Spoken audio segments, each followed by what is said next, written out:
গণহত্যাকারী সন্ত্রাসীদের বিএনপিতে কোনো ঠাঁই নেই উল্লেখ করে বিএনপির মহাসচিব মির্জা ফখরুল ইসলাম আলমগীর বলেছেন, দলীয়ভাবে নির্দেশনা দেয়া আছে যারা গণহত্যার সঙ্গে জড়িত ছিল তাদের বিএনপিতে নেওয়া হবে না।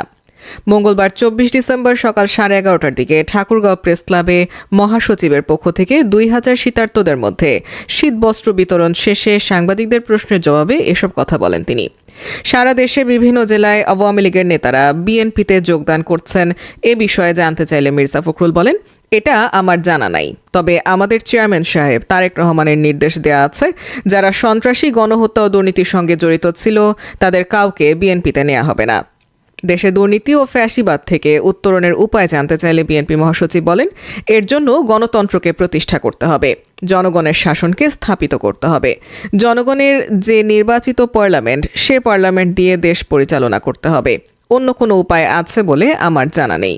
এ সময় উপস্থিত ছিলেন জেলা বিএনপির সহসভাপতি মমিনুল হক বাবু, যুগ্ম সাধারণ সম্পাদক পয়গাম আলী, আনসারুল হক, জেলা বিএনপির কোষাধ্যক্ষ শরীফুল ইসলাম শরীফ, পৌর বিএনপির সাধারণ সম্পাদক তারেক আদনান, জেলা ছাত্রদলের সভাপতি কায়েস, সদর উপজেলা ছাত্রদলের সভাপতি সাজ্জাদ হোসেন সাজু।